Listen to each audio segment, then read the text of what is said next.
Hello friends, welcome to your channel catalyst Soni and this is Soni Singh. Friends, आज मैं आप लोग के लिए जो 4 बजे की क्लास में लेकर आई हूँ ये है माइक्रो टीचिंग। जैसे मैंने आप लोगों को बताया है कि 4 बजे के क्लास में अभी हम लोग वैसे क्वेश्चंस करेंगे जो कि 100% आता है। माइक्रो टीचिंग एक ऐसा टॉपिक है जो कि 100% आप लोगों को एग्ज़ाम में मिलेगा ही मिलेगा, ये इसमें कोई डाउट नहीं है। उसी तरह से जिस तरह से कल मैंने आप लोगों को लेसन प्लान का बताया था, आपके सब्जेक्ट के अकॉर्डिंग लेसन प्लान मिलता ही मिलता है, उसी तरह से माइक्रो टीचिंग एकदम 100% मिलता ही मिलता है। तो आज हम देखेंगे कि एग्ज़ाम में जो है माइक्रो टीचिंग के बारे में कैसे लिखेंगे, कैसे एक्सप्लेन करेंगे। जैसे ये क्वेश्चन लॉन्ग में पूछता है तो सूक्ष्म शिक्षण क्या है, इसकी विशेषता, या फिर सूक्ष्म शिक्षण यानी माइक्रो टीचिंग का एक लेसन प्लान पूछता है कि एक माइक्रो टीचिंग का प्लान बताइए।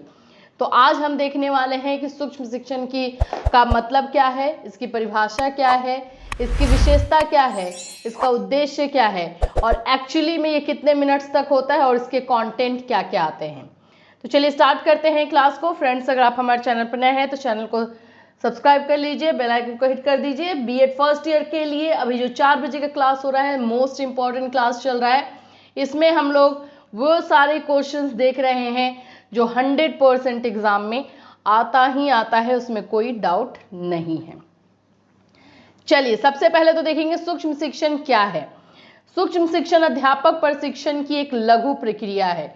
इसको हम क्या बोलते हैं, एक बहुत ही छोटा सा प्रोसेस है, लेकिन मस्ट ये प्रोसेस है जिसमें शिक्षण परिस्थितियों को सरल रूप में प्रस्तुत किया जाता है, जिसके अंतर्गत विशिष्ट कौशल यानी बहुत सारे स्किल्स आपको सिखाए जाते हैं और उसका प्रैक्टिस करवाया जाता है। कक्षा का आकार शिक्षण का कालांश तथा प्रकरण का लघु रूप होता है। मतलब कि कक्षा में जितने स्टूडेंट्स होने चाहिए, एक्चुअल क्लास में जितने होते हैं उससे कम होता है। शिक्षण यानी टीचिंग का जो पीरियड होता है, टाइमिंग होता है, वो कम होता है, और जो आपको टॉपिक दिया जाता है वो छोटा होता है। इसी तरह से माइक्रो टीचिंग है। माइक्रो मतलब होता ही हो वो छोटा है, और टीचिंग यानी शिक्षण यानी छोटा सा शिक्षण, छोटा सा शिक्षण का प्रक्रिया है ये। सूक्ष्म शिक्षण का अर्थ, सूक्ष्म को अंग्रेजी में माइक्रो कहते हैं तथा हिंदी में लघु कहते हैं। यह शिक्षण से जुड़ने के बाद सूक्ष्म शिक्षण कहलाता है, जिसमें कक्षा कालांश शिक्षण क्रियाएं सूक्ष्म रूप से कार्य करती है। जो भी टीचिंग प्रोसेस होता है उसका वो छोटा रूप से जो है उसमें इन्वॉल्व होता है। परिभाषा कब में देखें तो 2 लोगों का परिभाषा इसमें बहुत ज़्यादा पूछा जाता है, और ये है ही 2 लोगों का ही। इसको एकदम आप लर्न कर लेंगे दोनों का। ये लिखना बहुत मस्ट हो जाएगा। डी एलन के अनुसार सूक्ष्म शिक्षण समस्त शिक्षण को लघु क्रियाओं में बांटना है। सूक्ष्म शिक्षण यानी कि माइक्रो टीचिंग क्या है, जो पूरी टीचिंग की प्रक्रिया होती है उसको छोटे रूप में बांटने को सूक्ष्म शिक्षण कहते हैं, अकॉर्डिंग टू DLN। ठीक है। BM शोर के अनुसार सूक्ष्म शिक्षण कम अवधि कम शिक्षण क्रियाओं वाली प्रविधि है। यह एक तरह का मेथड है जो कि टीचिंग की प्रक्रिया को कम टाइम के लिए और कम प्रोसेस में कम एक्टिविटीज के साथ किया जाता है। इसको हम सूक्ष्म शिक्षण कहते हैं, अकॉर्डिंग टू BM शोर। ठीक है। तो ये हुआ हमारा यहाँ तक, ये हुआ नोइंगली फैक्ट जो कि हम सूक्ष्म शिक्षण के बारे में बताते हैं, ये हुआ अर्थ, और ये हुआ परिभाषा। तीनों प्रोसेस हम काम कर चुके। अब हम इसमें पूछ सकता है सूक्ष्म शिक्षण के सिद्धांत। सूक्ष्म शिक्षण के सिद्धांत 4 है। ये अभी मैंने इसको इस पॉइंट में ऐसे लिखा हुआ है, आपको लर्न भी पॉइंट में करना है। बस जब आप पॉइंट में लर्न कर ले तो एग्जाम में उसको एक से 2 लाइन में एक्सप्लेन कर देंगे। जैसे मैं यहाँ पे अभी आपको करके दिखाऊंगी। जैसे है, यह वास्तविक कौशल है। ठीक है, यह वास्तविक कौशल है लिखा हुआ है। अब इसको आपको एक्सप्लेन कर देना है कि किस तरह का। तो इसको मैं अभी जो है यह वास्तविक कौशल है बताया जा रहा है, तो इसको आप लिख सकते हैं कि ये माइक्रो टीचिंग का, आप हिंदी इंग्लिश मिला के लिख सकते हैं, माइक्रो टीचिंग माइक्रो टीचिंग का रियल, आप हिंदी में भी टाइप कर सकते हैं, माइक्रो टीचिंग का रियल स्किल है। बस यही लिख दिया, और क्या लिखें, हो गया। आपको एक्सप्लेन 1 से 2 लाइन में जरूर करना है, एग्जाम में मैं बता दे रही हूँ। यहाँ पे आपको लर्न से पॉइंट करना है और उसी पॉइंट को लेकर के अपना सेंटेंस बना देना है। दूसरा हमारा पॉइंट है, इसमें एक समय में एक ही कौशल के प्रशिक्षण पे बल दिया जाता है। जब माइक्रो टीचिंग की ट्रेनिंग आपको दी जाती है तो एक टाइम में आपको एक ही स्किल को अच्छी तरीके से सिखाया जाता है। प्रशिक्षण का मतलब होता है ट्रेनिंग। तो एक टाइम में जो है एक ही कौशल सिखाया जाता है और उसी कौशल पे ज़्यादा से ज़्यादा ध्यान दिया जाता है। अभ्यास की प्रक्रिया पर नियंत्रण रखा जाता है। जो आपसे प्रैक्टिस करवाया जाता है उस पे जो आपके टीचर्स होते हैं, जो आपके प्रोफेसर होते हैं, वो पूरी तरीके से कंट्रोल रखते हैं कि कहीं आप कुछ ज़्यादा तो नहीं कर रहे हो, कहीं आप कुछ कम तो नहीं कर रहे हो। इसको देख करके पृष्ठपोषण की परिधि विकसित होती है। पृष्ठपोषण यानी आपको जो फीडबैक दिया जाता है वो बहुत इंपॉर्टेंट होता है। उस फीडबैक के अकॉर्डिंग जो है आपको फिर से अपना कार्य करना पड़ता है और फिर से आपको फीडबैक दिया जाता है। तो यह देखा जाता है कि कहीं आप अपने फीडबैक का यूज़ कर रहे हो या नहीं। अगर आप नहीं कर रहे हो, जैसे आपको फीडबैक दिया गया कि आप बहुत फास्ट बोल रहे हो, है ना, तो आपको नेक्स्ट टाइम जब आप माइक्रो टीचिंग करोगे तो आपको स्लो बोलना है। तो आपको वो फीडबैक दिया गया, वो आपको नेक्स्ट वाले माइक्रो टीचिंग में फॉलो करना है। तो अगर मान लीजिए कि आप नहीं फॉलो करते हो, आप उसी तरह से फास्ट बोलते रहते हो, तो फिर से आपको फीडबैक दिया जाएगा और टीचर्स उस पर पूरी तरीके से कमांड रखते हैं, नियंत्रण में रखते हैं और स्टूडेंट को समझाते हैं कि फीडबैक का यूज़ उनको करना है। अब हमारा नेक्स्ट है सूक्ष्म शिक्षण के उद्देश्य। उद्देश्य क्या है? पहला है छात्र अध्यापक में आत्मविश्वास की भावना में वृद्धि होती है। इसका तो सबसे पहले यही रखा गया है कि जब बच्चे को टीचर बनाया जाता है, छात्र अध्यापक को टीचर बनाया जाता है, तो उसमें कॉन्फिडेंस होना चाहिए, क्योंकि उसके अंडर में 30 से 35 बच्चे रहेंगे। तो 30 से 35 बच्चे को सिखाना है और इसी के अंदर अगर आत्मविश्वास नहीं रहा तो बच्चों को कैसे सिखाएगा। तो ये सूक्ष्म शिक्षण से जो है छात्र अध्यापक यानी जो कि स्टूडेंट ट्रेनिंग ले रहे हैं उनमें जो है कॉन्फिडेंस बिल्ड किया जाता है। दूसरा है छात्र अध्यापक को एक एक करके विभिन्न कौशल शिक्षण में निपुणता प्राप्त होती है। जैसे कि ऊपर में सिद्धांत में भी हमने बताया कि आप लोगों को जब ये माइक्रो टीचिंग की ट्रेनिंग दी जाती है तो एक एक स्किल आपके अंदर डेवलप किया जाता है। एक्सप्लेनेशन कैसे करना है, क्वेश्चनायर कैसे करना है, जो है स्टूडेंट्स को हैंडल कैसे करना है, क्लास पे कमांड कैसे करना है, ये सारे स्किल्स को एक एक करके जो है आपको फुल्ली ट्रेनिंग दिया जाता है।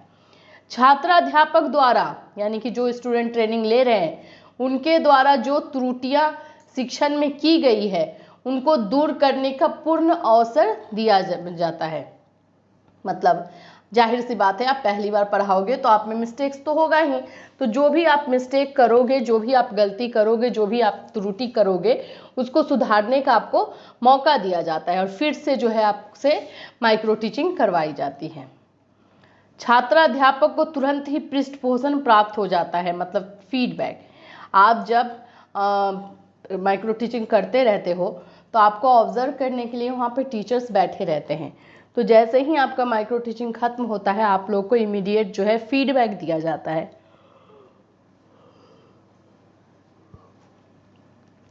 और उस फीडबैक पे आपको काम करना होता है। सूक्ष्म शिक्षण की विशेषताएं। सूक्ष्म शिक्षण के द्वारा कम समय में अधिक दक्षता प्रदान किया जाता है।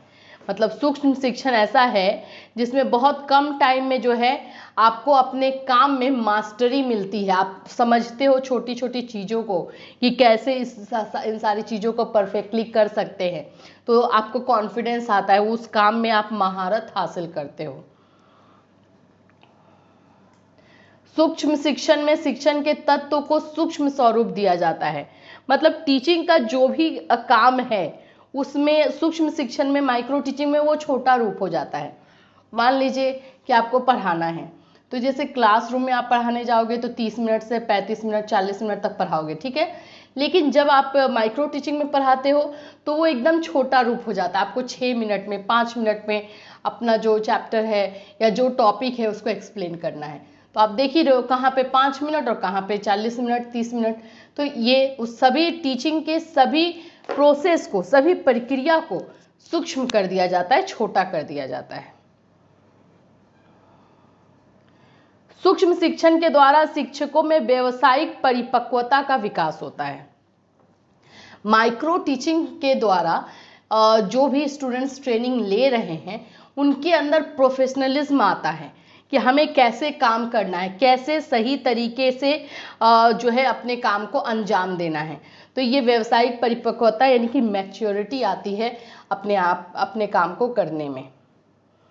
सूक्ष्म शिक्षण के द्वारा छात्रों को तत्काल प्रतिपुष्टि प्राप्त हो जाती है, मतलब कि जैसे ही आपका सूक्ष्म शिक्षण हुआ वैसे ही आपको जो है फीडबैक दे दिया जाता है।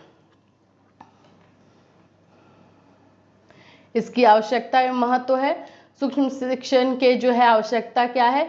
सूक्ष्म शिक्षण अत्यंत लचीली प्रविधि है जो विषय परिस्थिति के आधार पर व्यवस्थित होती है।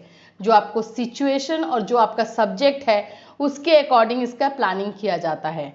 पाठ्य अवधि तथा विषयों की जटिलता को दूर करने के लिए सूक्ष्म शिक्षण अति आवश्यक है। बिल्कुल जो हमें पढ़ाना है उसके बारे में हमें ट्रेनिंग अगर देनी है तो इसके लिए सूक्ष्म शिक्षण बिल्कुल आवश्यक है। सूक्ष्म शिक्षण के द्वारा छात्रों में आए परिवर्तन के आधार पर ही तुरंत पृष्ठपोषण प्रदान किया जाता है, यानी कि फीडबैक दिया जाता है। सूक्ष्म शिक्षण विशिष्ट परीक्षाओं के मूल्यांकन के लिए आवश्यक है, इवैल्यूएशन के लिए जरूरी है। अब इसकी अवस्था कौन कौन सी होती है? सूक्ष्म शिक्षण की ज्ञान प्राप्ति अवस्था होती है, मतलब जिसमें हम नॉलेज लेते हैं। दूसरे में जो होता है स्किल प्राप्ति अवस्था, मतलब बहुत सारे स्किल्स आपके अंदर डेवलप होते हैं। स्थानांतरण अवस्था, अब आपके अंदर ज्ञान आ गया, स्किल्स आ गए कि कैसे अपने नॉलेज को जो है बच्चों में ट्रांसफर करना है, तो ये ट्रांसफर अवस्था है। तो इस तरह से ये 3 अवस्थाएं होती हैं सूक्ष्म शिक्षण की। ज्ञान प्राप्ति अवस्था देखिए, ज्ञान प्राप्ति अवस्था में छात्राध्यापक विभिन्न शिक्षण कौशलों का ज्ञान प्राप्त करता है। जो भी टीचिंग स्किल्स है उसकी ट्रेनिंग उसको मिलती है ये फर्स्ट फेज में। दूसरा फेज है कौशल प्राप्ति अवस्था। कौशल प्राप्ति अवस्था में छात्राध्यापक प्रदर्शन पाठ को देखने के बाद सूक्ष्म शिक्षण हेतु पाठ्य योजना का निर्माण करता है। अब जैसे आपको जो भी कौशल है, जो भी ज्ञान है वो आपको दे दिया गया कि आपको पढ़ाने के लिए ये सारी चीजें यूज करनी है। तो जो कौशल प्राप्ति अवस्था है कि उसमें आप लेसन प्लान बनाते हो, जो आप पढ़ाने जाने वाले हो उससे पहले आप लेसन प्लान बनाते हो, अपनी प्लानिंग करते हो, पाठ्य योजना बनाते हो कि किस तरह से वहां पे जाकर के आपको परफॉर्म करना है। और तीसरा है स्थानांतरण अवस्था। तो स्थानांतरण अवस्था में होता है कि आप क्लासरूम में जाते हो और जो प्लानिंग आप किए हुए रहते हो उसको वहां पे डिलीवर कर देते हो। कौशल प्राप्ति अवस्था के 2 यहाँ पे दिए हुए हैं, प्रतिपुष्टि अवस्था और सूक्ष्म शिक्षण नियोजन अवस्था। यहाँ पे स्थानांतरण अवस्था जो मैंने आपको बताया कि स्थानांतरण अवस्था में छात्राध्यापक सूक्ष्म शिक्षण द्वारा सीखे गए कौशलों का वास्तविक कक्षा की परिस्थिति में स्थानांतरण करता है। ठीक है। अब देखिए मेन, ये कभी कभी ऐसे भी पूछ देता है कि सूक्ष्म शिक्षण के चक्र के बारे में बताइए। बहुत इंपॉर्टेंट है इस चक्र को समझना और इसमें कौन कौन से पॉइंट्स आते हैं। देखिए इसी तरह से आप एग्जाम में इस चक्र को बनाओगे भी। टोटल ये एक क्वेश्चन ऑब्जेक्टिव में भी आता है कि सूक्ष्म शिक्षण माइक्रो टीचिंग जो है कितने मिनट के लिए करवाया जाता है, 5 मिनट 10 मिनट 6 मिनट, कितने मिनट के लिए। तो याद रखिएगा माइक्रो टीचिंग जो है 36 मिनट के लिए होता है। 36 मिनट से एक्सीड नहीं कर सकता है माइक्रो टीचिंग, ये फिक्स है। तो माइक्रो टीचिंग होता है 36 मिनट्स के लिए। अब ये 36 मिनट्स आपको सेंटर में लिखा हुआ है। ये 36 मिनट्स किस तरह से जो है डिवाइडेड है, आपने अपनी पाठ्य योजना बनाई जो कि इस अवस्था में आप करते हो। किसमें? कौशल प्राप्ति अवस्था में आप अपनी पाठ्य योजना लेसन प्लान बनाते हो। लेसन प्लान बनाई, उसमें सबसे पहले आपका काम करना है शिक्षण यानी कि 6 मिनट का आप पाठ्य योजना बनाने के बाद आपको पढ़ाने जाना है, टीचिंग आपको जाकर के वहाँ पे पढ़ाना है अपने टॉपिक को। कितने देर के लिए? 6 मिनट के लिए। फिर उसके बाद जैसे ही आप 6 मिनट के लिए पढ़ा लोगे, तभी आपको जो आपके टीचर्स वहाँ बैठे रहेंगे आपको फीडबैक देंगे कि आप में कहाँ कहाँ पे त्रुटियाँ थी, आपने कहाँ कहाँ पे गलतियाँ की, वो आपको लिख करके दे देंगे। ठीक है, आपको यहाँ पे फीडबैक मिल गया। अब ये फीडबैक लेकर के आप फिर से जो है पाठ योजना बनाओगे, फिर से बैठोगे और वो लेसन प्लान उसी टाइम में बनाना है आपको, और कहीं नहीं। फिर से लेसन प्लान बनाओगे, उसके लिए आपको 12 मिनट मिला फिर से लेसन प्लान बनाने के लिए। फिर से आप पुनः शिक्षण करोगे उसी टॉपिक को, जो आपको फीडबैक दिया गया उस सारे फीडबैक को निकाल करके हटाओगे, मतलब जो भी कमी आपको बताई गई उस कमियों को दूर करोगे और फिर से आप पढ़ाने जाओगे पुनः शिक्षण। फिर से आप 6 मिनट के लिए पढ़ाओगे और 6 मिनट के पढ़ाने के बाद आपको फिर से फीडबैक मिलेगा, और उस फीडबैक में जो पहले का फीडबैक था वो ट्राई आपको यही करना रहता है कि उसको रिपीट ना करें, जो गलती आपने पहले की वो गलती बाद में ना करें। तो ये फिर से आपको फीडबैक मिलता है। इस तरह से आपका 36 मिनट्स जो है वो कंप्लीट होता है। समझ में आया? ये 36 मिनट्स का चक्र है। पहले आपको अपना लेसन प्लान बना ही लेके जाना है, 6 मिनट तक पढ़ाना है, फिर फीडबैक मिलेगा आपको 6 मिनट के लिए। 6 मिनट के लिए फीडबैक आपको जो भी मिला, आप ये 12 मिनट लगाओगे, फिर से लेसन प्लान बनाओगे, फिर 6 मिनट के लिए पढ़ाने जाओगे, फिर 6 मिनट के बाद जो है आपको फीडबैक दिया जाएगा। यहाँ पे ये सारे चक्र को यहाँ पे एक्सप्लेन किया गया है। जैसे सूक्ष्म शिक्षण प्रक्रिया, तो सबसे पहले क्या है इसमें? पाठ निर्माण, पाठ्य योजना निर्माण देखा है आपने ना, पाठ्य योजना निर्माण। छात्राध्यापक को शिक्षक कौशल, वर्णन करना, व्याख्या करना, प्रश्न पूछना आदि किसी एक कौशल जिसे प्रशिक्षण के दौरान सीखना होता है कि सूक्ष्म शिक्षण पाठ्य योजना तैयार की जाती है। आपने जो अपना lesson plan, micro lesson plan ready किया है, उसमें एक बार में एक ही स्किल पे, कौशल पे ध्यान ज़्यादा दिया जाता है कि आप इस में जो है ये स्किल अपनाने वाले हो, और उसी पे आपको फीडबैक दिया जाएगा। फिर आप अपने क्लासरूम में जो है उसको पढ़ाओगे, कक्षा शिक्षण होगा, वो 6 मिनट के लिए रहता है। छात्राध्यापक छोटे पाठ को सहयोगी छात्रों को 5 से 10 मिनट तक पढ़ाता है, जिसे शिक्षण सत्र कहते हैं। फिर उसके बाद से आपको क्या मिलती है? प्रतिपुष्टि, जिसको बोलते हैं फीडबैक।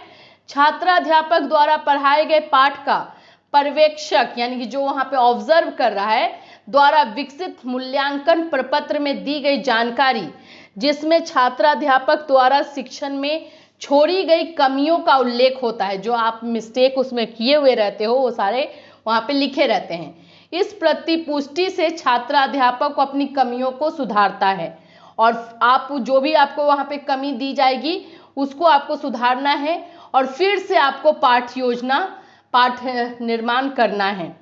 प्रतिपुष्टि के तुरंत बाद छात्राध्यापक अपने पाठ्य को पुनः नियोजित करता है। इस क्रिया को पुनः नियोजन सत्र कहते हैं। फिर से आपको बनाना पड़ता है और फिर से आपको लेसन प्लान बनाना पड़ेगा, और फिर से आपको जो है पढ़ाना पड़ेगा। पुनः योजना के बाद जो है आपको पुनः शिक्षण मिलता है, और वो एक सेकेंड यहाँ पे मिस्टेक है, ये पुनः शिक्षण वाला होगा।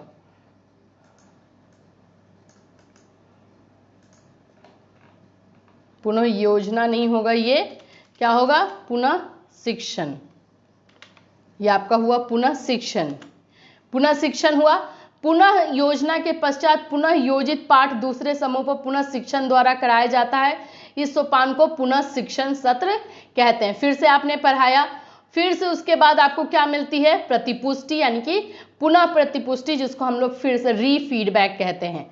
पुनः शिक्षण के उपरांत पर्यवेक्षक द्वारा छात्राध्यापक को प्रतिपुष्टि प्रदान की जाती है। इस प्रक्रिया द्वारा छात्राध्यापक निरंतर अपनी कमियों में सुधार लाता है। इस तरह से आपको जो है ट्रेंड किया जाता है, प्रैक्टिस करवाया जाता है। यहाँ पे मैंने इंग्लिश में भी लेकर आई हूँ, अगर आपको हिंदी में प्रॉब्लम हो तो। यहाँ पे जो पाठ्य योजना लिखा है उसको लेसन प्लान बोलते हैं।